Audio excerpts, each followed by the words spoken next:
দেখো, তদানীন্তন অনেকে অনেক রকমভাবে আমাদের জীবনকে প্রভাবিত করে।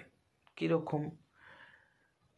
আমরা ছোটোবেলা থেকে আমরা দেখেছি, in terms of higher education, in terms of যে বিষয়গুলো আমরা পড়াশুনো করি বা পড়াশুনোর সাথে করি, সেক্ষেত্রে অনেক ফেলিয়ার আমরা সামনে দেখি, অনেক সাকসেস এই বিষয়টাও আমরা সামনে দেখি। তা সাকসেস এবং ফেলিয়ার এই দুটো বিষয়কে যদি আমরা সঠিকভাবে চিহ্নিত করে থাকি, তাহলে কিন্তু একটা জিনিস কিন্তু আমরা বুঝতে পারবি বা বোঝার চেষ্টা করে করি। দেখো, ধরো তুমি পিএইচডি করতে চাইছো, ভালো কথা। তো এই পিএইচডি করার মধ্যে দিয়ে, এই পিএইচডি করার ফলে বা তুমি কিন্তু অনেক ফেলিয়ার এর সম্মুখীন হবে, এবং এই ফেলিয়ারগুলো অ্যাকচুয়ালি ফেলিয়ার না, কিন্তু সোসাইটি এটাকে ফেলিয়ার হিসেবে চিহ্নিত করেছে।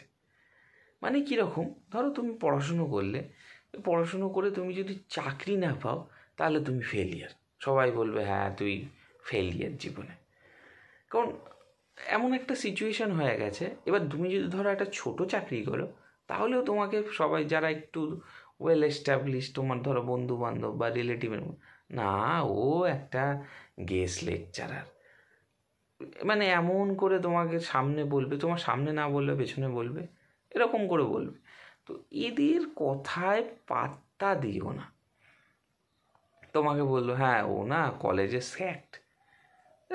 স্যাক্ট কী হয়েছে? আমি তো চুরি করছি না, আমি পার্মানেন্ট অ্যাসিস্ট্যান্ট প্রফেসর নাই হতে পারি, আমি তো যোগ্য, আমাকে তো কলেজে তো আমি পড়াই। কেউ যদি, অনেকে আমাকে ফোন করো, আমার মন খারাপ, আমি কলেজের গেস্ট লেকচারার প্রাইভেট কলেজে। এতে মন খারাপের তো কিছু নেই, তুমি তো যোগ্য, তাই তো তুমি এখানে সিলেকশন পেয়েছো। হ্যাঁ, এবার ব্যাপারটা যেটা হয়েছে, এটা আমার মনে হয় এই জায়গাটাকেও ভাবা উচিত যে একটা প্রাইভেট কলেজে যে বেতন কাঠামো থাকে এবং একটা সরকারি কলেজে যে পরিমাণ বেতন কাঠামো থাকে, তার সেটা একটা সরকারি কলেজের অনেক বেশি বেতন কাঠামো, রাদার দ্যান একটা প্রাইভেট কলেজে যদি পড়ায় সে তার সংসারটিও চালাতে পারে না। তো সেইখানে এটাকে রদবদল করা উচিত। প্রত্যেকটা মানুষ তার যে পড়াশুনো, তাকে তার যোগ্য সম্মান পেলে এই আমরা পুরো সোসাইটিটাকে কিন্তু ডেভেলপ করতে পারবো। এবং এটা বাস্তব, এটাকে বুঝতে হবে যে শুধুমাত্র কিছু জায়গা আছে, দেখো সেই জায়গাগুলোকে আমি যদি মন দিয়ে চিন্তা করি বা মন দিয়ে ভাবি, তাহলে কিন্তু আমরা অটোমেটিক্যালি বুঝতে পারবো যে এই জায়গাটা কিন্তু ঠিক হচ্ছে না, বা এই জায়গাটা কিন্তু ভীষণ আমরা মানে বাস্তব বা গ্রহণযোগ্য নয়।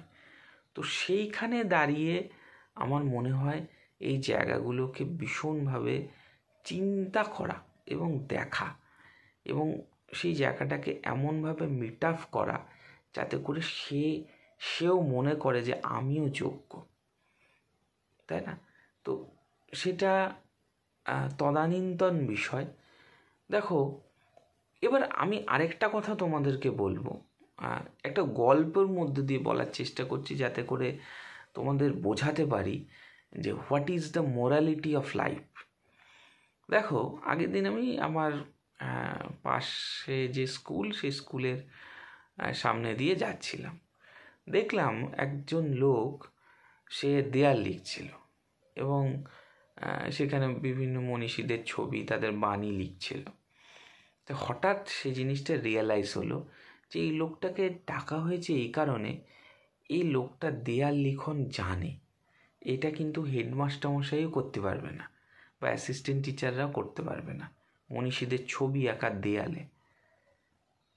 এবং এই দেয়াল লিখন এমন একটা বিষয়, সেখানে তোমাকে ওয়ান টাইম একবার এই কাজটা করতে হবে, নাহলে এর গঠন সুন্দর আসে, এখানে কোনো মোছামুছির কোনো জায়গা থাকে না। তাহলে এই দেয়াল লিখন করতে গেলে প্রচুর পরিমাণে প্র্যাকটিস দরকার, এবং প্র্যাকটিসটা দেয়ালে না হলে সুন্দর হয় না।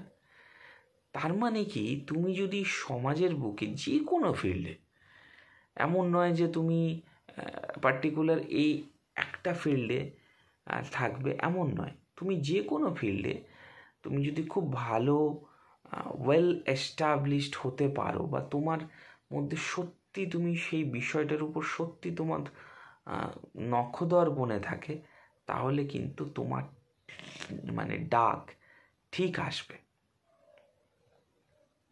বোঝাতে পারলাম?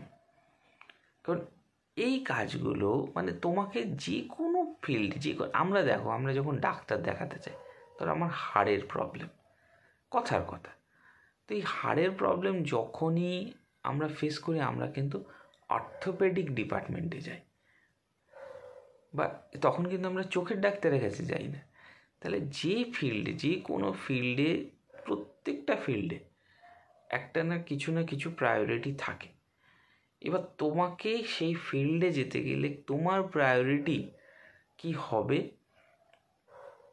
এবং তার পাশাপাশি তোমার এই ফিল্ডের থেকে কি পরিমাণ তুমি অর্থ উপার্জন করতে পারবে, সেই বিষয়টার উপর নির্ভর করে থাকে অ্যাকচুয়াল লাইফ সিম্বল বা স্ট্যাটাস। তো যাই হোক, যে জিনিসটা তোমাদের বোঝানোর কথা, যে পিএইচডি করছি এখনও জব পাইনি, এরকমভাবে ভেঙে পড়াটাও ঠিক নয়। আবার একটা বন্ধু জব পেয়েছে, আমি কেন পাইনি, এই রকমভাবে ভেঙে নিজেকে নেগেটিভ করে তোলাটাও কিন্তু ঠিক নয়। হবে, তোমারও সময় আসবে।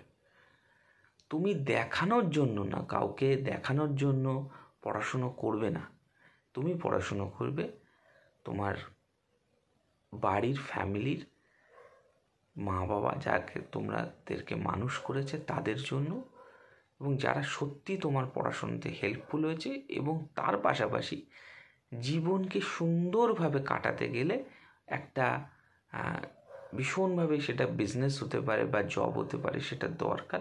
সেই জন্য কিন্তু চেষ্টাটা চালিয়ে যাবে। কে পেয়েছে কে পায়নি এরকম ভেবে থাকলে তুমি কিন্তু দেখবে ওই তাহলেই তোমার মাইন্ডটা কিন্তু চলে যাবে। তো সেই রকমভাবে তুমি একদম নিজেকে কি বলবো, ভেঙে পড়বে না, এবং তোমাকে কিন্তু নিজের মোটিভেশন তোমাকে নিজে থেকে আনতে হবে। তো যাই হোক, এই কথাগুলো কিছুটা বললাম, এটা মনে হলো তোমাদের কাছে শেয়ার করি, এবং তার পাশাপাশি এই কথাগুলোর মধ্য দিয়ে যে জিনিসটা আমি বোঝাতে চাইছি সেটা হলো, পিএইচডি এটা জীবনের সব নয়। আবার পিএইচডিটাকে আঁকড়ে ধরে তুমি অন্য কিছু করবে সেটাও না। It's a part of life. এটা করতে হয়, হায়ার এডুকেশন রিসার্চ যারা ভালোবাসে তারা করে। তো এটা নিয়ে কোনো রকম দুশ্চিন্তা করার কোনো প্রয়োজন নেই।